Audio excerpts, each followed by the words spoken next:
J'ai pris mon téléphone et lu le message. Nous célébrons nos fiançailles ce soir au Joe's Café. On espère que tu seras là. Bisous, Lily et Carson. J'ai souri. Lily était ma meilleure amie depuis le lycée.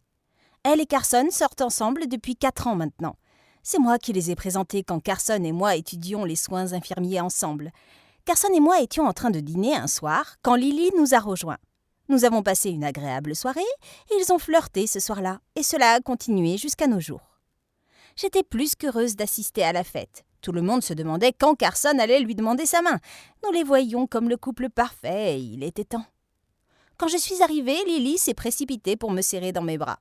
« Je ne peux pas croire que je me marie avant toi, » elle a dit. « J'ai toujours eu le sentiment que tu allais te marier en premier à cause de ta maturité. » J'ai ri, mais son commentaire m'a fait très mal. Je pensais à ma solitude depuis quelques années. Je sortais avec des gars au hasard et personne n'était vraiment mon type. Je n'arrivais à trouver personne qui vaille vraiment mon temps et mes efforts. Elle m'a coupée dans mes pensées en disant « Nous partons en voyage ce week-end avec des amis et j'ai besoin de toi là-bas. » « Je suis occupée ce week-end. Je ne pense pas pouvoir, » ai-je répondu. J'avais des tonnes de choses à faire et je ne voulais pas les repousser pour la semaine suivante. J'avais hâte de passer une journée à la maison à ne rien faire. Mais Lily a insisté pour que je parte. Elle n'arrêtait pas de dire à quel point il était important pour elle que je vienne et que ce serait notre dernier voyage ensemble avant qu'elle ne devienne Madame Johnson. J'ai donc accepté de partir. Nous sommes allés à la maison de plage de la famille de Carson avec 4 de leurs amis. Nous avons passé le premier jour à bronzer sur la plage et à jouer au volleyball. Ensuite, nous sommes allés dîner. C'était amusant. À notre retour, nous étions fatigués et nous sommes allés nous coucher. Mais pour une raison quelconque, je n'arrivais pas à dormir. J'ai tout essayé, mais je continuais à tourner dans mon lit. Alors j'ai décidé de me faire une tasse de thé et je suis allée m'asseoir dehors. « Qu'est-ce que tu fais à cette heure ?» J'ai entendu la voix de quelqu'un. J'ai paniqué. Et je me suis retournée pour voir qui c'était. Carson. J'ai mis mes mains sur ma poitrine pour me calmer et j'ai dit « Oh mon Dieu, tu m'as fait peur !» Il a ri et a dit « Désolé, je ne voulais pas. » J'ai ajouté « Je ne pouvais pas dormir, alors j'ai décidé de prendre l'air. » Nous nous sommes assis dehors et avons commencé à parler du travail à l'hôpital, du mariage et de la difficulté de trouver un bon petit ami de nos jours. J'ai dit avec ironie « Je ne trouverai jamais un petit ami et je mourrai seule dans mon triste appartement. » Carson m'interrompit et dit « Oh, ne sois pas comme ça. Je suis sûre que tu trouveras l'homme idéal. » Il s'est arrêté une seconde, puis il a poursuivi « Tu es drôle, intelligente, attentionnée et belle aussi. Tu sais que j'avais un énorme béguin pour toi quand nous étions à l'université, n'est-ce pas ?» Mon cœur s'est arrêté. J'ai été choquée et je l'ai regardé les yeux grands ouverts. J'avais aussi le béguin pour lui, mais parce que Lily avait montré beaucoup d'intérêt pour lui lors de leur première rencontre, j'ai repoussé mes sentiments et n'ai agi que comme son amie maladroite. Lily voulait tellement sortir avec lui, et je n'étais pas sûre qu'il ait les mêmes sentiments que moi, alors j'ai gardé tout ça pour moi. Il a remarqué que je le regardais, alors il a dit « Oh, ne me dis pas que tu ne savais pas, c'était évident. » « Je ne sais pas, » ai-je murmuré. Nous avons continué à nous regarder pendant un bon moment. C'était étrange, mais quelque peu familier. Nous avons réalisé à quel point nous étions stupides de ne pas avoir confessé nos sentiments plus tôt. Puis Carson est venu et s'est assis à côté de moi. Il s'est penché et m'a embrassé d'un long baiser passionné magnifique, que je n'avais jamais connu avec quelqu'un d'autre auparavant. Nous nous sommes embrassés pendant 10 minutes avant de finalement dire « Non, nous ne pouvons pas faire ça. Tu es fiancée à ma meilleure amie. Ce n'est pas correct. » Je me suis levée et suis allée dans ma chambre. J'étais submergée par toutes sortes d'émotions et tout ce à quoi je pouvais penser était à quel point j'étais naïve de ne pas avoir remarqué le comportement de Carson. J'ai commencé à me souvenir de petits incidents à son sujet. Carson apportait mon café préféré de Starbucks à la première heure du dimanche matin parce que j'étais toujours en retard à la conférence. Une fois, alors que j'étais sur le point d'échouer à l'un des cours, il est resté avec moi toute la nuit pour m'apprendre les choses qui étaient trop difficiles pour moi et il était toujours prêt à venir me chercher à n'importe quelle heure. Je me suis rappelé comment il m'offrait toujours le cadeau d'anniversaire dont je rêvais. Il a toujours prêté attention à ce que je disais. J'ai réalisé à quel point j'étais stupide. C'était vrai qu'il n'avait jamais dit franchement qu'il voulait sortir avec moi, mais toutes ses actions racontaient une autre histoire et maintenant, après le baiser, tout était confirmé. Il avait de forts sentiments pour moi. Je me suis réveillée le lendemain épuisée par le manque de sommeil. J'ai regardé le miroir et je me suis dit « Arrête, c'est le mec de Lily. Tu ne vas pas lui faire ça. » Je me suis habillée, maquillée, pour cacher mon épuisement et suis sortie déjeuner avec nos amis. Mais quand je suis entrée dans la cuisine, j'ai vu Lily embrasser Carson et je me suis sentie mal à l'aise, ou peut-être simplement jalouse. Carson évitait clairement ses câlins et ses baisers en lui disant « Je ne suis pas d'humeur ce matin ». Il me regardait tout le temps. Je savais qu'il voulait me parler. J'ai senti la tension monter entre nous, alors j'ai décidé que la meilleure chose à faire était de mettre fin à ce voyage et de rentrer chez moi.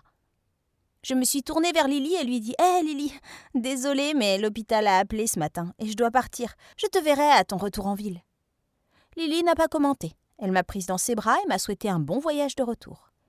Mais quand je suis rentrée dans ma chambre pour faire mes valises, j'ai reçu un message de Carson disant « Fuir n'arrangera rien, nous devons parler. » Je l'ai complètement ignoré et j'ai appelé un taxi et je suis partie dans l'heure. Je suis retournée en ville pour me donner le temps et l'espace pour y penser.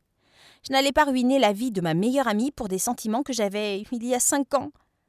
Je suis retournée au travail et j'essayais de ne pas y penser.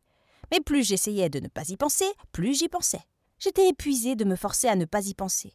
C'était comme si je me repassais ces 5 années une fois de plus pour voir comment cela aurait pu être différent.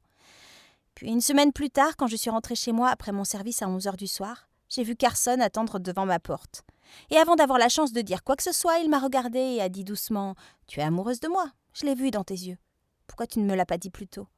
Ne me dis pas d'ignorer tout ça parce que je ne le ferai pas. » Et sans y réfléchir, je me suis jetée dans ses bras. J'étais fatiguée de la solitude et du désespoir que je ressentais. Je l'ai pris dans ses bras et l'ai embrassé. Puis j'ai ouvert la porte de mon appartement et comme ça, nous nous sommes retrouvés au lit ensemble. Nous nous sommes réveillés le lendemain avec des sentiments mitigés. Se réveiller avec Carson semblait étrange et normal.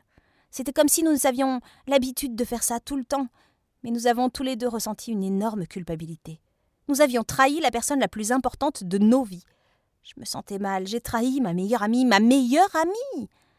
Je suis allée à la cuisine pour faire du café. J'avais un énorme mal de tête. J'avais l'impression que ma tête allait exploser. Comment allions-nous gérer cela ? Je me suis tournée vers Carson et j'ai dit d'un ton très strict « Lily ne doit jamais apprendre ça. Nous avons fait une énorme erreur. Tu dois l'épouser. » Carson avait l'air énervé. Il a crié et a dit « Tu es folle. J'étais d'abord amoureux de toi.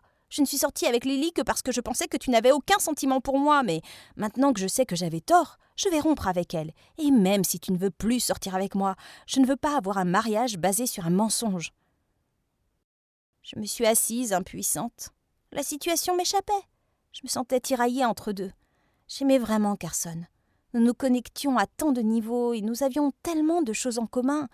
Il était la réponse à la solitude et la façon dont il m'a confirmé qu'il m'aimait bien avant Lily me faisait me sentir mieux. Mais Lily était mon amie. Comment pouvais-je lui briser le cœur ? Carson est parti pour son travail, puis j'ai eu un appel téléphonique. Je savais que c'était Lily. Elle a dit d'une voix joyeuse « Salut toi, dîner ce soir ? Je dois te dire quelque chose d'important. » Je ne voulais pas la voir, mais si je disais non, elle viendrait chez moi, alors j'ai dit « D'accord. » Au dîner, elle était heureuse, extrêmement heureuse. Je pensais que c'était à cause du mariage. Mais elle a ensuite dit « Devine quoi ?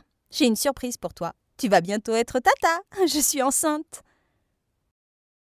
Je me suis tue un instant. Elle a ensuite ajouté « Mais je ne l'ai pas encore dit à Carson. Tu crois qu'il en sera content ?» Elle n'arrêtait pas de parler de comment elle allait lui dire et de la surprise qu'elle avait prévue pour lui, et je ressentais juste un énorme soulagement.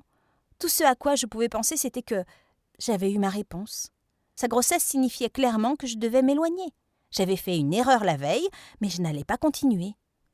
J'ai dit au revoir à Lily après avoir mentionné que je pensais déménager pour travailler dans une autre ville. Et c'est exactement ce que j'ai fait.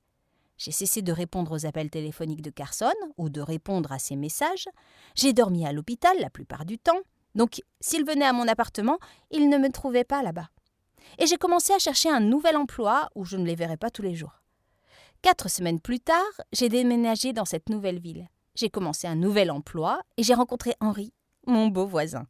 Je n'avais pas de sentiments intenses pour lui, mais je le trouvais mignon et il serait le cavalier parfait pour le mariage de Lily et Carson. Le jour de leur mariage, je suis allée avec Henry. J'étais nerveuse de revoir Lily et Carson, en particulier Carson. Mais je savais que si je restais avec Henry, tout irait bien. Et cela fait. J'ai réalisé que Carson était aussi lâche que moi. Après mon départ, il n'a pas eu le courage de dire la vérité à Lily. Il est resté silencieux. Lily était enceinte de 6 mois à leur mariage. Et il était à ses côtés tout le temps. Cependant, il me regardait de temps en temps dans l'espoir d'entamer une conversation, alors je n'arrêtais pas de parler et de danser avec Henry, qui était extrêmement drôle et charmant. Que pensez-vous de mon histoire ? Faites-le moi savoir dans les commentaires ci-dessous. N'oubliez pas de vous abonner à la chaîne.